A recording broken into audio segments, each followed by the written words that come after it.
안녕하세요. 책사입니다. 우리의 옛 이야기 시작하겠습니다.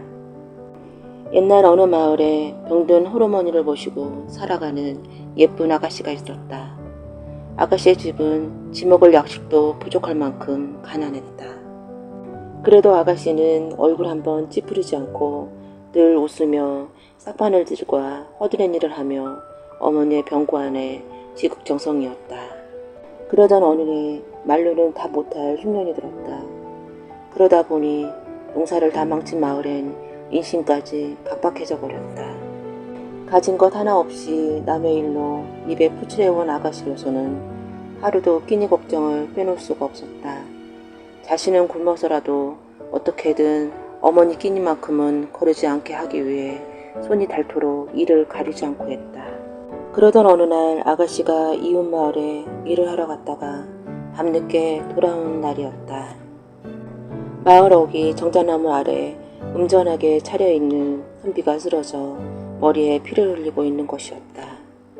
남의 어려움을 보고 그냥 지나치지 못하는 아가씨는 심한 사정은 돌아보지 않고 선비를 부축해서 집으로 내려와 정성껏 치료해 주었다. 다음날 정신을 차리고 눈을 뜬 선비는 주위를 두리번거렸다. 그때 선비의 눈에 희미하게 비치는 아가씨의 모습을 보고 심장이 멎을 것만 같았다. 정녕 하늘에서 내려온 선녀인가. 선비는 아가씨를 보는 순간 한눈에 반해버렸다.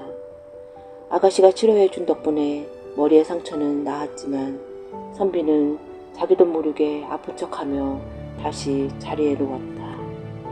이미 그 아가씨에게 마음을 빼앗겨 조금이라도 더 그 집에서 머물고 싶었기 때문이었다. 날이 밝고 나서야 선비는 그 집 형편이 얼마나 어려운지 헤아릴 수 있었다. 자기 입 하나가 그 아가씨에게 얼마나 큰 무게로 다가가는지도 그때야 알았다. 마음 같아서는 병자 행세를 하며 며칠이고 머물다 가고 싶었지만 그 집 형편을 도저히 두고 볼 수가 없었다. 아가씨, 정말 고맙습니다. 제가 보답을 해야 하는데 어제 도적을 만나 돈을 다 빼앗겨 버렸소. 선비가 주섬주섬 떠날 채비를 서둘렀다. 아닙니다. 몸은 움직이셔도 괜찮겠는지요. 아가씨가 수줍음을 감추느라 몸을 돌리며 옷고름을 입에 물고 대시시 미소를 보냈다. 그 대신 내가 약조 하나 하리다.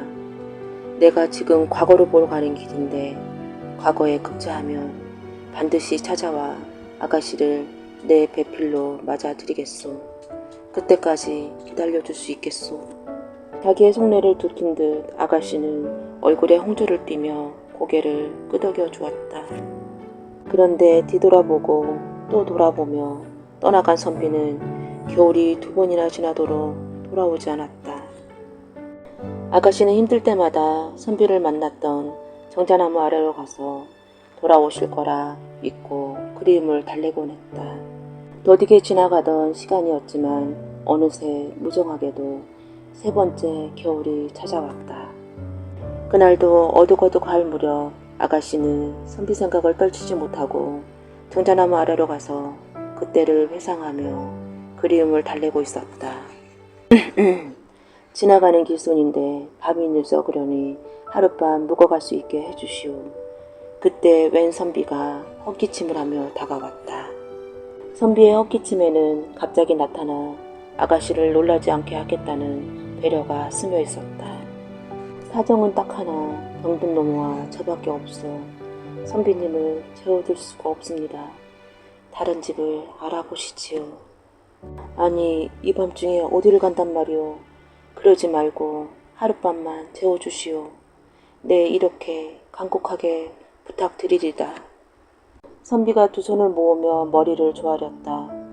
어찌 여자들만 사는 집에 외간 남자를 드릴 수 있겠습니까? 절대로 아닐 될 일입니다. 보아하니 아직 혼인을 한 것 같지도 않은데 어머님도 계시고 나그네에게 하룻밤 이슬을 피할 수 있게 해주는 것이 뭐가 그리 어렵단 말이오. 아무리 배운 것 없이 구차하게 살고 있는 미천한 계집이지만 서방님도 안 계시는 집에 함부로 남자녀를 드릴 수는 없는 일이지요. 서방님이란 말을 들은 선비가 화들짝 놀랐다. 아가씨는 아직 머리도 틀지 않았으면서 무슨 서방님이 있단 말이오. 비록 머리는 올리지 않았으나 제 마음은 이미 임자가 있는 몸입니다. 제 서방님께서는 과거를 보러 가시면서 꼭 돌아오시겠다고 약조를 하셨고 저 또한 기다리겠다고 약조를 했으니 전 이미 혼인한 사람이나 다름없습니다. 그런데 제가 어찌 외간 남자를 저희 집에 잠깐이나마 들일 수 있겠습니까? 그 말에 선비는 가슴이 뭉클해졌다. 자신이 약조를 하고 떠났지만 그 아가씨가 믿고 기다려줄 것인지에 대해서는 반신반의하고 있었기 때문이었다. 아가씨의 말을 듣고 선비는 한동안 연락 한 번 하지 않고 마냥 기다리게 했던 자신이 부끄러워졌다. 급한 마음에 선비가 아가씨의 손목을 덥석 잡았다.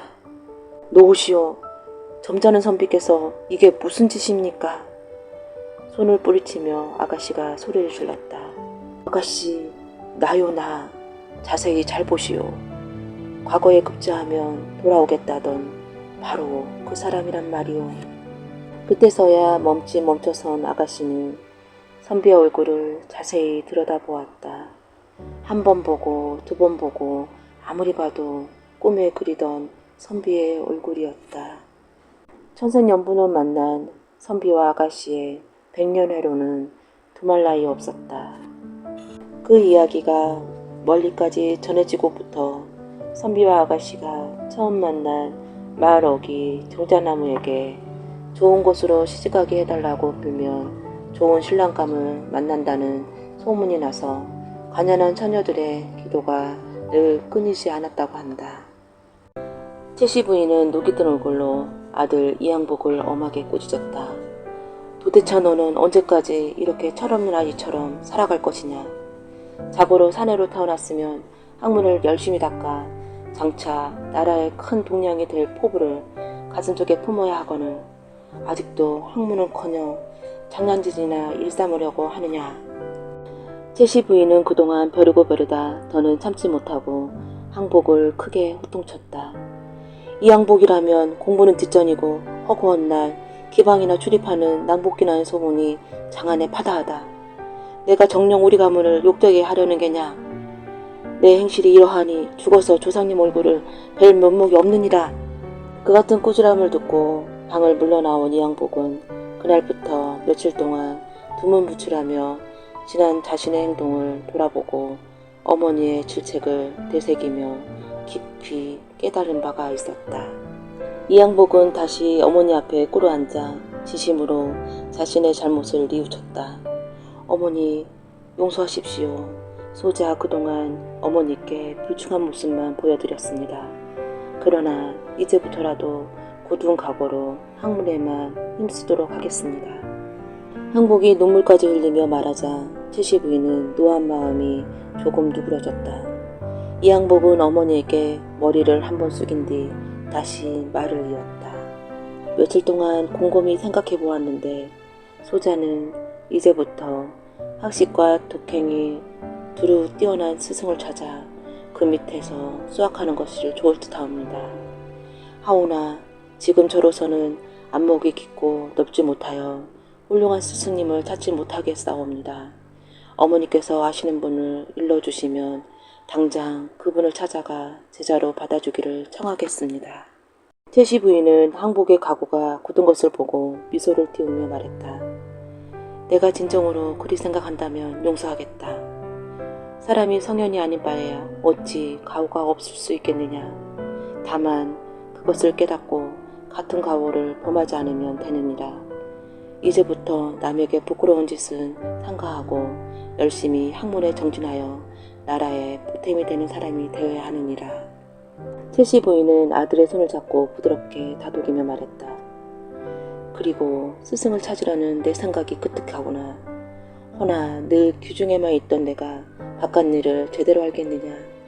다만 내 아버지와 여러 어른들이 하시는 말씀을 잠깐 들으니 율곡 이일한 분이 성품이 어질고 학문도 깊다고 하더구나. 태기 선생이 세상을 떠난 지금 그분을 따를 사람이 없다고 하더구나. 많은 젊은이들이 그분 밑에서 학문을 닦는다고 하니 너도 찾아가 배움을 청해 보려무나. 알겠습니다, 어머니. 다음 날 이양복은 의관을 갖추고 일곡이 집으로 향했다. 가는 길에 그는 율곡이 대학자인지 확인해 보려고 사람들에게 물어보니 그야말로 율곡에 대한 칭송이 대단했다. 그러나 이양복은 의구심이 가라앉지 않았다. 아무리 명성이 높아도 사람들 말만으로는 알 수가 없어. 겉으로는 공자맹자 줄줄 읊어도 실상은 아무것도 모르는 이가 허다하지 않는가. 게다가 글귀나 읽는다는 학자들도 벼슬길에 오르면 세도가의 집 앞에서 머리를 굽신거리느나 여념이 없는 법인데 율곡 선생이 그 명성에 합당한 인물인지 확인해 보아야 할 텐데 무슨 방법이 없을까? 잠시 생각이 잠기던 이양복은 이내 입가에 기묘한 미소를 띄웠다. 그는 장난기 어린 웃음을 한번 터뜨리고는 빠른 걸음으로 율곡의 집으로 갔다. 이양복이 들어서자 그들의 시선이 일제히 그에게 집중되었다. 이양복은 보란듯이 율곡이 있는 방으로 들어가 큰절을 올린 뒤 무릎을 꿇고 말했다. 소생 이양복이라 하옵니다. 비록 지난날 한문을 도외시하고 못된 일만 일삼다가 비로소 잘못을 뉘우치고 이제라도 교명하신 선생님 밑에서 학문에 전념하고자 하옵니다. 부디 저를 너그럽게 받아주신다면 소생 열심히 학문에 전진하여 그 은혜를 보답하겠습니다. 율곡은 따뜻한 미소를 지으며 이양복을 바라보았다. 이양복이라 했는가? 네. 자네 이름은 익히 들어 알고 있네. 남봉부리로 유명하다 들었네. 송구하옵니다. 한바탕 파한대소를 한 율곡은 이양복을 찬찬히 뜯어보며 말했다. 난 그저 자네보다 나이가 많을 뿐 덕이 깊지도 않고 아는 것도 많지 않네. 허나 자네가 묻는 것이 있으면 성심성의껏 답해줄 테이니 어려워하지 말고 친숙하게 대하게. 율곡이 한양 사람들이라면 모르는 이가 없는 천하의 남봉꾼 이양복을 받아들이자 그 자리에 있던 사람들은 크게 놀라며 한마디씩 하느라 자죽은 곧 소랑스럽게 웅성거렸다. 그러자 이양복은 주위를 한번 둘러보고는 율곡에게 말했다. 하오면 선생님, 처음 뵙는 자리에서 무례하다 생각하실지 모르겠습니다만 소생이 여태껏 풀지 못하고 품어온 의문 하나가 있기에 감히 여쭤보려고 합니다. 말해보게. 내가 아는 데까지 대답해 주겠네. 율곡은 한껏 부드러운 어조로 대답했다. 이제껏 제가 기방을 드나들면서 늘 품어온 의문 한 가지가 있사옵니다. 사람의 생식기를 일러 남자아이의 그것을 자지라고 하고 여자아이의 그것을 보지라고 하다가 어린이 되면 각각 명칭이 남자는 조, 여자는 시부로 변하는 까닭을 무엇인지 참으로 궁금하옵니다. 소생은 아둔하여 알 수 없으니 선생님께서 명쾌하게 가르쳐 주십시오. 이양복이 대학자 앞에서 이렇듯 당돌하고도 회개한 질문을 하자 거기에 모인 문화생들은 눈이 동그래지며 아연칠색을 했다. 그러나 율곡 선생은 크게 웃음을 터뜨렸다. 아니, 자넨 지금까지 그것도 모르면서 기방을 드나들었단 말인가? 잘 듣게. 우선 여자의 보지는 걸어다녀야 감춰진다는 뜻의 보장지라는 말이 잘못 발음된 것이요. 남자의 자지는 앉아야 감춰진다는 뜻의 자장지를 잘못 발음한 것일세. 또한 족과 씹은 별다른 뜻이 있는 것이 아니라 다만 말을 쪼아 스팔습을 뜻하는 것일세. 이제 알겠는가? 율곡은 태연하게 대답하고는 다시 한번 호탕하게 웃음을 터뜨렸다. 문화생들은 이양복의 질문에 이어 율곡 선생의 대답에 또한 크게 놀랐다. 고맙습니다, 스승님. 소생 이제야 10년 넘게 품어온 의문을 풀었습니다. 이양복은 자신의 기이한 질문에 현명하게 답한 율곡에게 탄복하며 말했다. 소생, 스승님께 한 가지만 더 여쭙겠습니다. 선생님께서는 옛 선영군자 가운데 어느 분을 가장 존경하고 본받으러 하시는지요? 우리들에게 있어 공자 외에 누가 있겠느냐만 난 항시 은나라의 대신 이윤과 북송의 대신 범중홍의 말씀을 생각하며 지낸다네. 이윤께서는 사람은 제각기 자신이 있어야 할 자리에 있음에 자신의 자리를 못 찾는 사람만큼 어리석은 사람은 없다고 하셨고, 범주몽께서는 관직에 오른 일은 인단 백성을 걱정해야 하고 그 직함을 놓았을 때에는 임금을 근심해야 한다. 또한 선비는 백성들보다 앞서서 걱정해야 하며 백성들이 즐거워해야 한 후에 비로소 즐거움을 느껴야 한다고 하셨네. 이양복의 눈빛이 예사롭지 않게 빛났다. 20양명을 위해 학문하는 것은 당연하나 백성을 다스리는 자리에 있는 사람은 나보다 남을 위하는 마음과 신념이 있어야 한다. 자네가 만일 백성을 다스리고자 한다면 이분들의 말씀을 항시 유념하여 따라야 할 것이다. 민심은 곧 천심이요 백성이 없는 나라가 무슨 소용이 있겠는가. 이 점 잊지 말도록 하거라. 이양복은 율곡 앞에 엎드려 큰절을 올렸다. 선생님, 지금 하신 말씀 항시 명심하며 학문에 임하겠습니다. 선생님은 제가 만난 어떤 분보다도 훌륭하시며 학문에 조예가 깊으십니다. 선생님의 문화생이 된 것을 무한한 영광으로 알고 성심성의껏 학문에 임하겠습니다. 이양복은 흡족한 마음으로 집에 돌아와 어머니께 말씀드렸다. 어머니, 과연 율곡 선생님은 명현이셨습니다. 학문도 학문이거니와 너그럽고 나라와 백성을 사랑하는 마음 또한 깊은 분이셨습니다. 이양복은 그때부터 일체 기방 출입을 삼가하고 율곡의 문화생이 되어 학문을 수련하는 데 정진했다.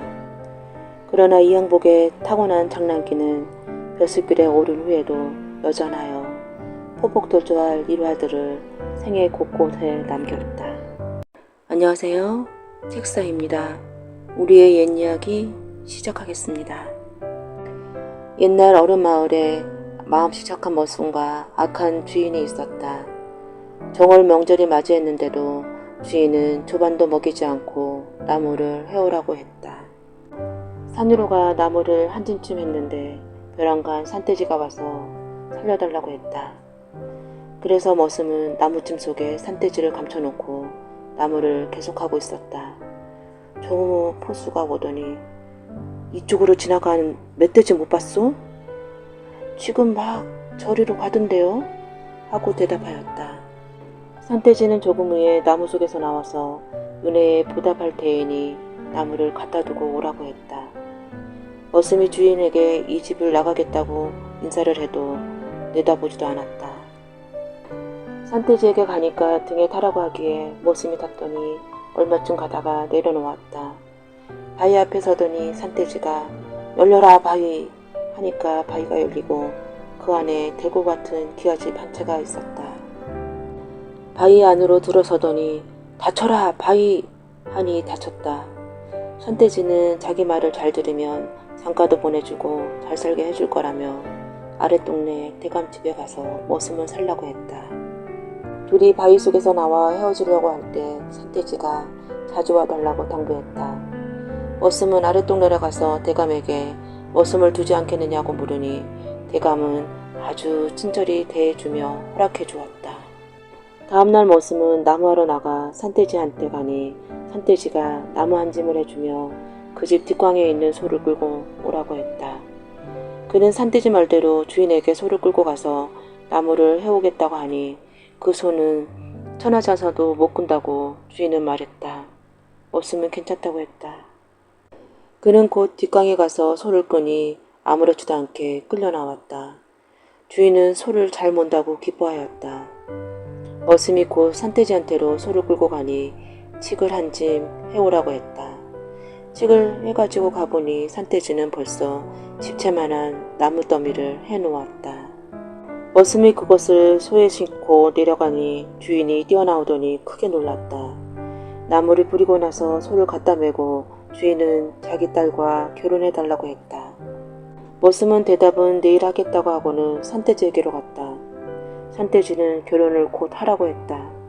그러나 첫날 밤에 지네가 와서 신부를 데리고 갈 것이니 자지 말고 내가 바깥에서 부르면 3마디 전에 대답하고 곧 나와야 한다고 말했다. 머슴이 결혼을 언제 하느냐고 물으니 내일이나 모레 양일간에 하라고 했다. 주인집으로 다시 온 머슴이 결혼을 승낙했더니 안주인과 함께 기뻐하며 내일 결혼식을 올리자고 하였다. 이튿날 아침 일찍 일어나 집안을 깨끗이 치우는데 안주인이 나와 옷을 갈아입으라고 했다. 그는 옷을 갈아입고 결혼식을 마쳤다. 저녁이 되어 첫날 밤에 잠자리에 들기 시작하였다. 밤이 깊어서 선돼지가 1번, 2번, 3번을 불렀다. 그런데도 머슴은 깊이 잠이 들어 아무것도 몰랐다. 산돼지는 목이 쉬도록 울며 불렀으나 그는 여전히 잠만 자고 있었다. 산돼지가 마지막으로 1번 불렀을 때야 머슴이 깨서 나가보니 산돼지가 너의 부인은 이미 없어진 지 오래이니 얼른 등에 타라 고 하였다. 산돼지는 천리를 한숨에 뛰어갔다. 산돼지가 말하기를 저 집단을 올라가 지붕 위에서 앞마당으로 뛰어내려서 너희들 무엇을 하느냐 할 것 같으면 지네가 네 하느님 내려오셨습니까 할 것이다. 그래도 잠자코 있으면 장기를 두자고 할 터이니 견주도록 해라. 지네는 기뻐하며 부채질을 할 것인데 그 밑에 빨강, 노랑, 파랑의 3가지 주머니가 있을 것이다. 그때 지네의 왼뺨을 때리고 부채 밑에 새 주머니를 빼앗아 나한테로 오라. 그러면 지네는 파리가 되어 쫓아올 것이니 붙잡힐 것 같으면 주머니 하나씩 던져라 했다. 머슴이 지붕에서 뛰어내리며 너희들 무엇을 하고 있느냐 하니 정말 지네는 네 하느님 오셨습니까 하고 안으로 모시고 들어가더니 장기를 두자고 했다.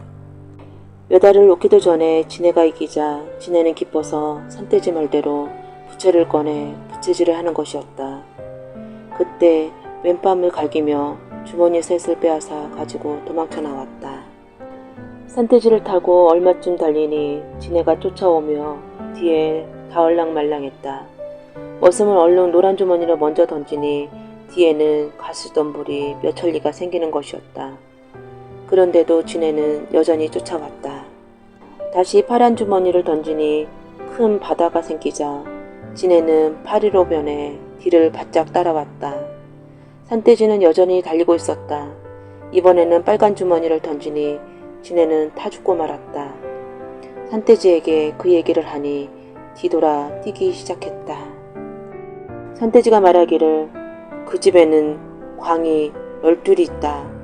첫째 광에는 죽은 사람들을 살리는 빨간 열매와 흰 열매가 들어있는데 빨간 것을 입에 물고 살아라 하면 살고 흰 것을 머리에 쓰고 혼 살아라 하면 혼이 산다. 그리고 6째 광에는 내 부인이 있는데 죽어 있으니 그렇게 해서 살리고 10째, 12번째 광에는 산 사람이 있으니 살려주고 오너라 하였다. 머슴은 많은 사람을 살리고 저와 둘이 산돼지 등을 타고 집으로 왔다.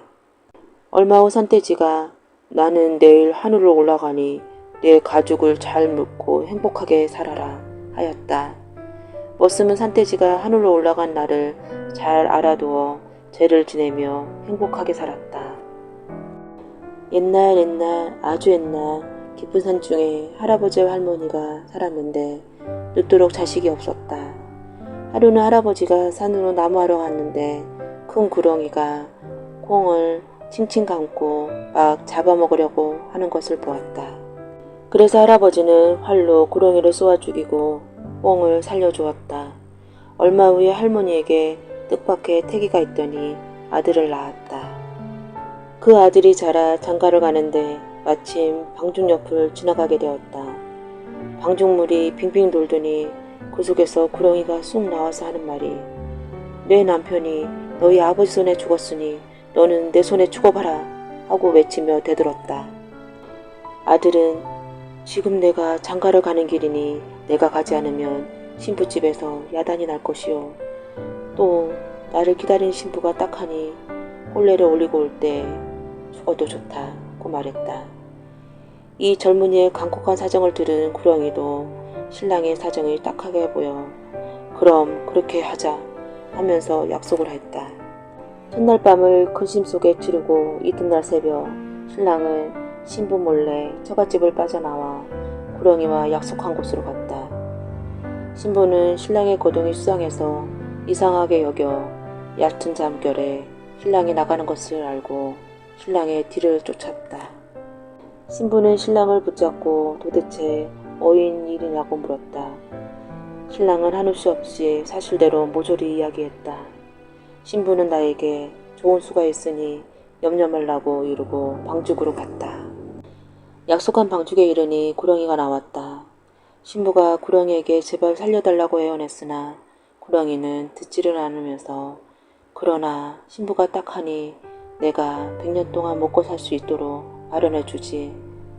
다만 신랑만은 꼭 잡아먹어야겠다고 하였다. 그러면서 2개 있는 구멍 셋을 가리키며 첫째 구멍에서는 쌀이 나오고 둘째 구멍에서는 옷이 나오고 했으나 셋째 구멍에 대해서는 아무 말이 없었다. 신부는 도대체 3번째 구멍은 무엇에 쓰느냐고 물었으나 가르쳐 주지를 않았다. 신부는 수상하다고 여겼기 때문에 꼭 좀 가르쳐 달라고 졸라댔다. 하도 조르니 구렁이는 그 구멍은 죽음을 주는 구멍이라고 말했다. 그 말을 듣자 신부는 그 구멍으로 달려가 구멍에 입을 대고 구렁이를 죽여달라고 외쳤다. 그랬더니 이제까지 싱싱하고 코소리치던 구렁이가 힘없이 쓰러지더니 죽어버렸다. 신부의 재치있는 기지로 남편을 살리고 부부는 아들, 딸 많이 낳고 오랫도록 잘 살다 죽었다고 한다.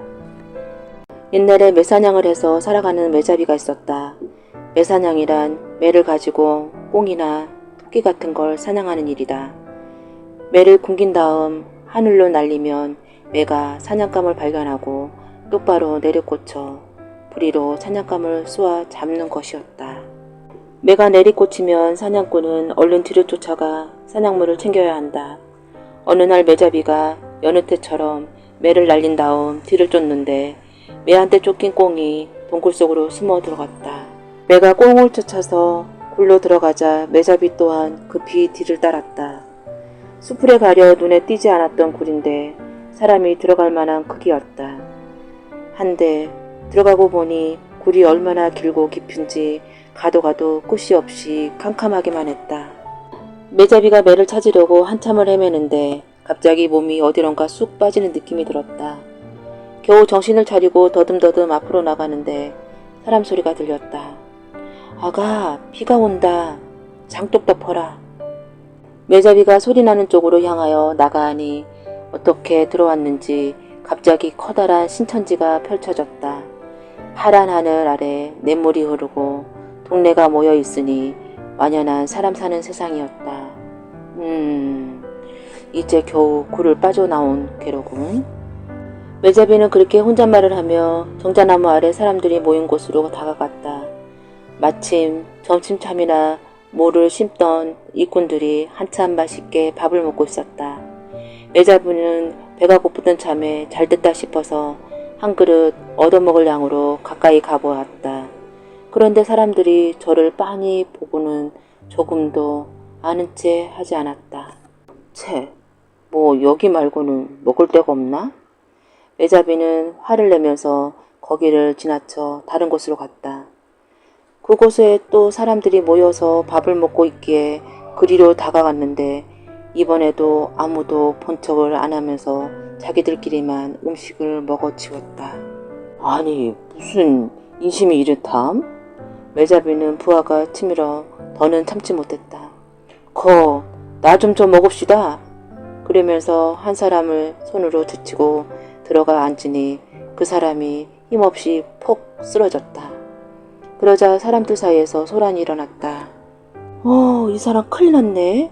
갑자기 거품 물고 쓰러지네. 그러면서 사지를 주무르고 한바탕 야단을 피우는 것이었다. 가만, 지금 이 사람들이 혹시 나를 못 보는 것이 아닌가? 매자비는 일부러 사람들 눈앞에 왔다 갔다 걸어다녀 보았다. 아니, 사람들이 아무도 자기를 알아보지 못했다. 어허, 이거 내가 이상한 곳에 들어왔군. 그나저나 재밌는걸? 매자비가 휘파람까지 불면서 여기저기 휘젓고 다니는데 저 앞에 웬 어여쁜 처녀가 하나가 길을 가는 것이 보였다. 옳거니 저 여자를 한번 따라가 보자. 매자비가 꽁무니를 바짝 붙어서 졸졸 따라가는데도 처녀는 누구냐고 묻지도 않고 그냥 길을 갈 뿐이었다. 이거 할만한데? 매자비가 처녀 뒤를 따라서 한 집에 들어가니 그 집은 동네에서 가장 잘 사는 집이었다. 하인들이 한가득 마당을 쓴다, 나무를 팬다, 밥을 한다, 빨래를 한다 하고 부족되는 중이었다. 그 중에 아무도 매자비를 알아보는 사람이 없었다. 이 집에 좀 머물러 볼까? 그날부터 매자비는 그 집에 머물면서 만난 음식들을 집어먹고 틈만 나면 처녀 옆에 바짝 앉아서 처녀를 놀랬다. 댕기도 흔들어보고 머리도 쓰다듬어보고 안아도 보고 말이다. 밤이 되어도 그 곁을 떠나지 않고 옆에 꼭 붙어서 잠을 잤다. 그때부터 처녀는 밥도 못 먹고 몸이 삐쩍삐쩍 마르기 시작했다. 가끔씩 실성한 사람처럼 헛소리를 하기도 했다. 부모가 깜짝 놀라서 약을 사다 먹이고 우연을 불러서 보였지만 증세는 자꾸만 심해져 갔다. 생각도 못해 부모는 용하다는 점쟁이를 불러서 정깨를 뽑아 보았다. 어허, 이거 하늘 귀신이 들었습니다. 하늘 귀신이 내려와서 아가씨를 데리고 놀고 있어요. 아이고, 그럼 이 일을 어찌해야 합니까? 한번 크게 경을 읽어야겠군요. 아우레 동안 경을 읽으면 물리칠 수 있을 겁니다. 옆에서 그 말을 듣고 있던 마제비는 웃기고 있군. 내가 이렇게 듣고 있는데 경을 읽는다고 무슨 소용이라 하면서 처녀 댕기를 싹싹 쏟아듬었다. 다음 날부터 그 집에 굿이 시작되었다. 만난 음식을 가득 차려놓고는 점쟁이가 뚱땅뚱땅 붓과 징을 치면서 입으로 줄줄 경을 읽었다. 그러든 말든 매자비는 차려놓은 음식을 양껏 먹고 처녀에게 장난질을 멈추지 않았다. 그렇게 아우레가 되던 날 그것도 실컷 배를 채운 매자비가 배를 두드리고 있는데 점쟁이가 웬 조그만 병 하나를 갖다 놓고는 신장대를 흔들며 주문을 외웠다. 들어가라, 들어가라. 여기 들어가면 임금되니 들어가라. 저 조그만 병에 어떻게 이 큰 몸뚱이를 들어간다고 그러는고? 그렇게 비웃던 매자비는 문득 그 병이 어떻게 생겼는지 궁금증이 나서 한번 들여다보려고 머리를 병에 갖다 댔다. 그때 점쟁이가 신장대로 그 엉덩이를 탁 때리니 매자비는 피할 틈도 없이 병 속으로 쏙 빨려 들어가고 말았다. 점쟁이는 얼른 메밀떡 마개로 병 주둥이를 꼭 막더니 기름 보자기로 돌돌 말아 새끼로 칭칭 동여맸다. 그리고는 땅을 파고 병을 묻어버렸다. 매자비가 병 속에서 드늦게 발버둥을 쳐보았지만 아무 소용도 없었다. 빠져나갈 수가 없었다. 아이고, 이제 죽었구나. 그렇게 몇 날 며칠이 지났을까 동네 전무리개들이 몰려와서 떠드는 소리가 들렸다. 여기다가 아무개나 집에 붙은 귀신을 잡아서 파묻었대. 한번 꺼내보자. 그러더니 땅을 파고서 매자비가 갇힌 병을 꺼내어 이리 굴리고 저리 굴렸다. 한참 그렇게 놀던 아이가 한껏 뽐내면서 소리를 쳤다. 세상에 귀신이 무슨 귀신이야. 다 엉터리지. 그러더니 그만 작대기로 병을 후려갈려서 병이 쨍강 깨져버렸다. 그 바람에 매자비는 겨우 병에서 빠져나올 수 있었다. 10년을 감수한 매자비는 그 동네를 떠나 다른 곳으로 걸음을 옮겼다. 한참을 걸어서 다른 동네에 당도했는데 그곳 사람들 역시 자기를 알아보지 못하는 것은 마찬가지였다. 그런데 웬 하얀 노인 하나가 매자비를 보고는 말을 걸어봤다. 아니, 어떻게 여기로 왔어? 매자비가 깜짝 놀라서 물었다. 아니, 노인장, 어찌 저를 알아보십니까? 알만하니까 알지. 그래, 어떻게 된 게야? 매자비가 거기까지 오게 된 사연을 구구절절 늘어놓자 노인이 다 듣고 나더니 그래, 사람이 마음을 잘 써야지. 괜한 장난질을 하다 죽을 뻔했구먼. 그러면서 자기 사연을 들려주었다. 실은 나도 하늘 사람이야. 지상 사람이라고. 어쩌다 여기 왔는데 아무도 나를 보지 못하더군. 그런데 여기서 오래 살면서 여기 물과 음식을 먹다 보니 사람들이 차츰 나를 보게 됐어. 그래, 여기서 의원노릇을 살고 있다네. 갈 곳도 마땅치 않을 텐데 여기서 나랑 사시게나. 그래서 매자비는 그 집에서 노인과 함께 살게 되었다.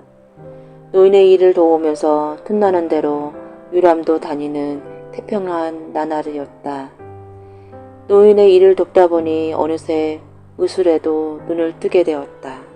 그렇게 9년의 세월이 지난 어느 날 매자비는 그제서야 문득 지상에 두고 온 처자식이 생각이 났다. 한번 보고 싶은 생각이 나자 참을 수가 없었다. 영감님, 저 이제 집에 가고 싶습니다. 갈 길을 좀 알려주세요. 그러지 말고 1년만 더 있다 가게나. 아닙니다. 하루도 견디기 힘든걸요. 당장 나갈 수 있게 해주세요. 그러자 노인장은 할 수 없다는 듯 일어서더니 부적을 한 장 써주었다. 이걸 가지고 저 산 속에 있는 암자를 찾아가 보게. 부적을 받아든 매자비는 노인과 하직을 하고 물어물어 암자에 당도했다. 주지 스님을 찾아 부적을 전해주니 스님이 입맛을 쩍쩍 다시더니 웬 골방으로 안내했다. 방에 들어가 다락문을 열고 들어가라기에 매자비가 다락으로 올라가니 문을 꽝 닫고서 자물쇠를 덜컥 채워버렸다. 다락에 갇힌 매자비가 아무리 기다려도 닫힌 문은 열리지 않았다. 기다리다 지친 매자비가 어두운 다락을 이리저리 뒤져보는데 다락 한 구석에 웬 이상한 구멍이 뚫려 있었다. 다가가서 구멍 속으로 들어가 보니 생각보다 깊어서 한참 가도 끝이 나오지 않았다. 자꾸만 그렇게 기어가는데 갑자기 몸이 쑥 빠지는 듯 하더니 눈앞에 환한 세상이 펼쳐졌다. 아, 드디어 나 살던 세상에 돌아왔구나. 매자비가 겨우 길을 찾아서 옛날 살던 집을 찾아가니 집에서는 죽은 사람이 살아온 듯 깜짝 놀랐다. 감쪽같이 세상에서 사라지고 연락 한 번 없으니 그럴만도 했다. 매자비는 집에 돌아온 후 지하국에서 익힌 의술을 가지고 사람을 치료하기 시작했다. 그가 내리는 처방은 귀신 같아서 오래 묵어 못 고쳤던 병도 씻은 듯 나았다. 그러다 보니 오래지 않아 매자비가 명의가 돼서 돌아왔다는 소문이 진동을 했다. 매자비 또한 천하에 자기가 못 고칠 병이 없다며 자신만만했다.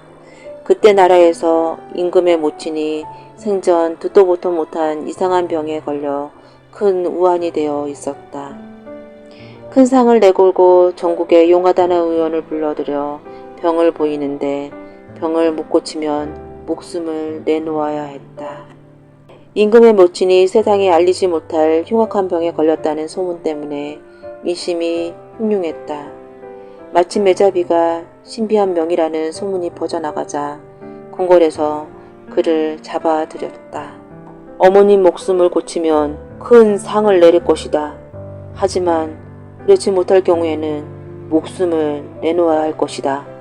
할 수 있겠느냐? 한번 해보겠습니다.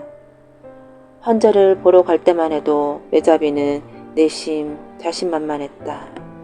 하지만 환자를 대하는 순간 까무러질 듯 놀라고 말았다. 궁궐의 외진 별당 아래 숟가락만한 커다란 흰 구렁이가 혀를 낼름거리고 있었다.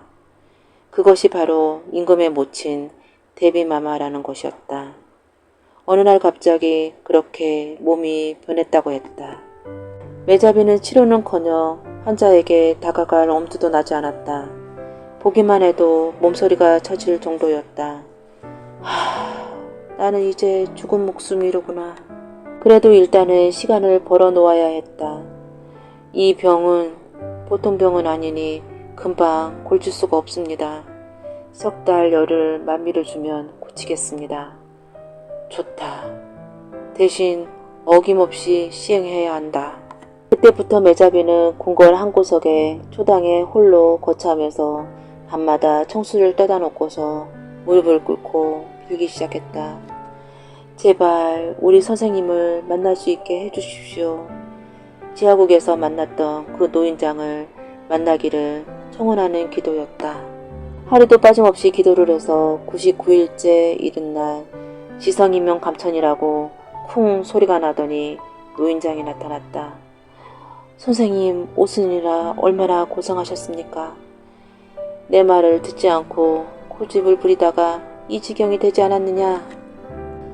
그러면서 병에 대한 처방을 내려주는데 들어보니 기상천외한 얘기였다. 대비께서 일찍 남편을 잃고 혼자 사느라 욕망이 사무쳤어. 궁궐의 젊은 내시를 탐하는 마음이 생겨 골수에 미치니 저지경이 되고 말았지. 이 병은 하얀 개이신 99개라야만 고칠 수가 있다네. 개이신 99개를 아침, 점심, 저녁 3번에 나누어서 던져주면 효험이 있을 게야.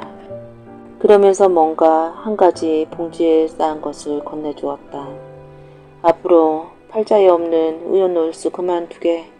공연히 고집을 피우다가는 제명에 못 죽게 되네.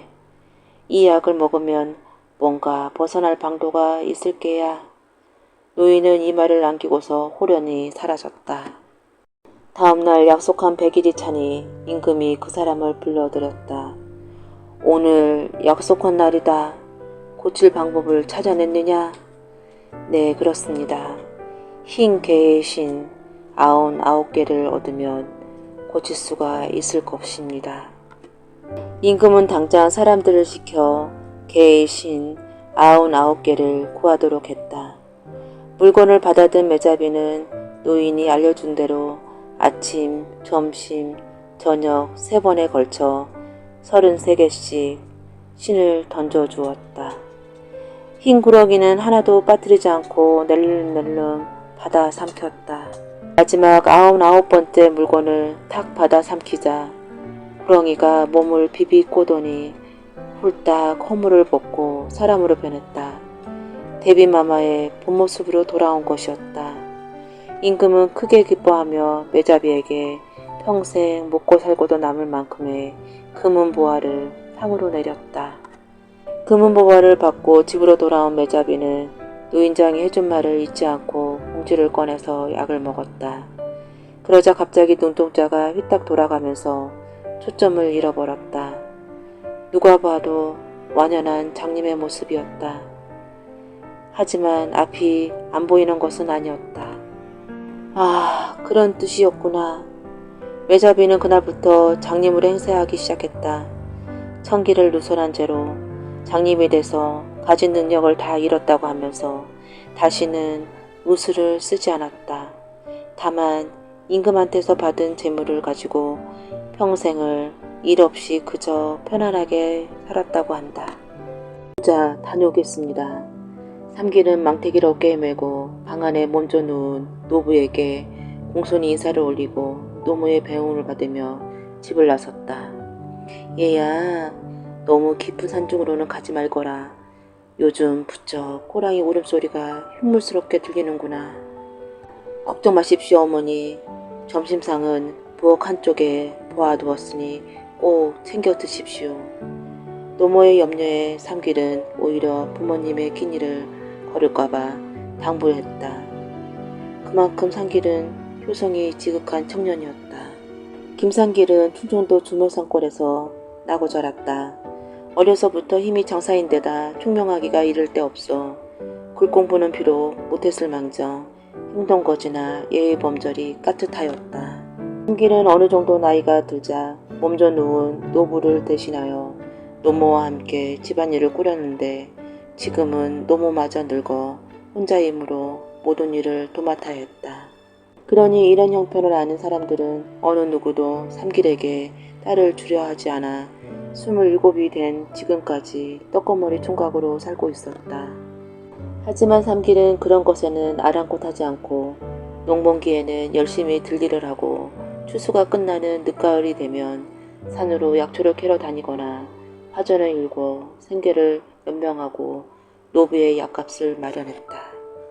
요즘은 추수가 끝난 늦가을이기에 날마다 망태기를 메고 온 산을 뒤지며 약초를 캐는 것으로 하루하루를 보냈다. 삼길은 산에 오르면서 이것저것 나무 열매를 따먹으며 허기진 배를 채웠다. 워낙 없는 살림이라 세 사람이 모두 새끼를 다 챙겨 먹을 수 없는 노릇인지라 삼길은 저녁만 집에서 해결하고 아침과 점심은 이렇게 산에 있는 나무 열매와 칡뿌리로 간신히 허기를 속였다. 삼길은 배고픔을 잊으려는 듯 흥얼흥얼 콧노래를 부르며 손에 든 작대기로 땅바닥을 두드리며 흥을 돋우었다. 험준한 비탈길을 오를수록 날로 짙어가는 단풍이 장관이었다. 힘에 부친 삼길이 단풍 구경도 할 겸 잠시 두 다리를 쉬려고 시원한 나무 그늘을 찾아들었는데 그때 난데없는 호랑이 포효가 온 산을 메아리 쳤다. 삼길은 걸음소리를 죽이고 살금살금 소리가 나는 쪽으로 다가갔다. 소리는 등성이 너머에서 들려오고 있었다. 등성이 가까이 다가간 삼길이 땅바닥에 납작 엎드려 고개를 슬쩍 빼어보니 엄청나게 큰 호랑이 한 마리가 아래쪽 바위 위에서 포효를 하고 있는데 그 앞에 한 처녀가 쓰러져 있었다. 삼길은 저도 모르게 침을 꿀꺽 삼켰다. 호랑이가 포효할 적마다 놀란 듯 가느다란 몸을 떠는 것으로 보아 처녀는 아직 죽지 않는 것이 분명했다. 삼길은 망설임 없이 숨을 죽이고 바위 쪽으로 내려갔다. 호랑이는 삼길이 뒤에서 다가오는지도 모르는 채 계속해서 포효를 하고 있었다. 삼길은 몸을 날려 뒤에서 호랑이의 목을 재기 시작했다. 뜻밖의 기습을 당한 호랑이는 발톱을 세우고 사지를 비틀며 용을 썼다. 워낙 덩치가 큰 놈이라 삼길이 있는 힘을 다해 목을 죄는데도 금방이라도 삼길의 소나기에서 빠져나올 것처럼 심하게 보둥거렸다. 그 순간 삼길은 주먹으로 호랑이 급소를 내려쳤다.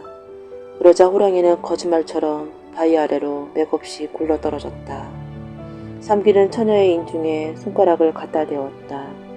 다행히 소녀는 숨을 쉬고 있었다. 삼길은 급히 처녀를 들쳐업고 집을 향해 달렸다. 오로지 처녀를 살려야 한다는 일념만이 내리 속에 뚜렷하게 각인되어 있었다.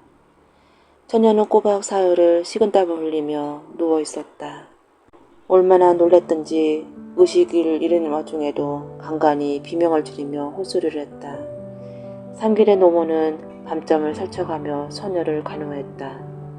삼길은 좋은 약초를 캐다 정성껏 다려 먹였다. 사흘째 되는 날 저녁이었다. 삼길이 처녀의 약을 다리고 있는데 방 안에서 노모의 말소리가 들렸다. 보시오, 이제 좀 정신이 두? 삼길은 방 안으로 들어가려다 멈칫했다. 왠지 쑥스러운 느낌이 든 까닭이었다. 삼길은 방문 앞에서 소송거리며 방 안에서 새어나오는 기척에 귀를 기울였다. 그래, 얼마나 놀랐겠소. 안심하시오, 저자. 이젠 살았소. 그로부터도 한동안 처녀는 말이 없었다. 노모의 기쁨에 찬 목소리만 삼길의 귓전으로 흘러들었다. 누신지, 그리고 어찌 제가 여기에. 하마터면 큰일 날 뻔했소, 저자. 호랑이 밥이 될 뻔한 목숨을 우리 아들이 구해왔다오. 예? 처녀는 노모의 말을 듣고서야 저간의 일들이 기억나는 듯 화들짝 놀라며 몸서리를 쳤다. 진정하오. 자세한 얘기는 기운을 차리면 하도록 하고 어서 자리에 누우시오. 처녀는 가쁜 숨을 몰아쉬며 다시 자리에 누웠다. 삼길은 다시 약탕기 앞에 쭈그리고 앉아 화덕에 푹푹 생김을 불어넣었다. 처녀가 살아난 것이 정말 고맙고 다행이라는 표정이었다. 다음날 아침상을 물리고 난 후에 처녀는 삼길의 부모님 앞에 큰절을 올렸다. 이 은혜 죽어서도 잊지 못할 것입니다. 고맙습니다. 은혜랄 것이야 뭐가 있겠소. 그나마 처자가 기력을 회복한 것이 고마울 따름이요. 삼길의 노모는 주름질 얼굴에 환한 웃음을 지으며 말했다. 곁에 앉아 묵묵히 고개를 숙이고 있는 삼길에게 처녀는 다소곳하게 이마를 숙이며 말했다. 정말 고맙습니다. 무엇으로 이 은혜를 갚아야 할지. 아닙니다. 저보다 어머니께서 간호하시느냐 애쓰셨습니다. 듣기에 맨손으로 호랑이와 대적하셨다고 들었습니다. 이는 아무나 할 수 있는 일이 아니지요. 아무리 호랑이라 하지만 인명을 해라 둔다면 어느 누구라도 그리 했을 것입니다. 삼길은 스스럼없이 대답했다. 근데 옷차림을 보아하니 요염집 처자는 아닌 것 같은데 유댁 처자이신가? 마치 오랜 궁금증을 마음속에 품어온 듯 노모의 말투는 조급하면서도 은근했다. 네, 소녀의 아버지는 홍파서 대감이시고 저는 그분의 무남 동료 맏딸입니다. 잠시 방 안에 물속처럼 깊은 정적이 감돌았다. 삼길의 노모는 낮게 한숨을 내쉬었다. 한세의 딸이라면 더 물어볼 것도 없었다. 사실 그녀는 삼길이 처녀를 얻고 왔을 때부터 간호하는 동안 마음속으로 은근히 딴 생각을 품고 있었다. 행색을 보아서는 웬만한 행세하는 집안 규수 같았지만 아들인 삼길이 호랑이와 사투를 벌린 끝에 처녀를 살렸으니 그리 큰 차이가 나지 않는다면 은근슬쩍 혼잣말을 꺼내도 괜찮을 거라 생각했었다. 그리하여 일만 잘 된다면 여태껏 노총각 신세를 못 면한 아들을 장가들여 오손도손 사람 사는 재미를 알게 해주고 싶었다. 자신의 그런 속마음을 숨기려는 모양으로 노모가 얼른 말을 이었다. 저런 무남동료 맷딸이면 귀하게 컸을 텐데 호환을 당했으니 지금쯤 얼마나 기가 차고 속이 탈고. 그 소리를 흘러들이며 삼길은 방 안에서 나왔다. 늦가을 햇살이 따갑게 느껴지는 아침나절인데도 팔뚝에 자잘한 소름이 돋는 걸 보니 겨울이 머지않는 모양이었다. 마당 구석에 놓인 망태기를 어깨에 메고 삼길은 부모님께 인사를 올린 다음 한 번도 뒤돌아보지 않고 산으로 올라갔다. 하루가 다르게 떨어지는 산중의 낙엽과도 같이 다시 몇 날이 훌쩍 지나갔다. 처녀가 삼길과 부모님께 감사 인사를 하고 나서 집으로 돌아가려고 하자 노모가 만류했다. 아직 기력도 부실한 데다 가는 길도 모르며 처녀 혼자 몸으로 산길을 다니다가 또 어떤 봉변을 당할지 모른다는 이유에서였다.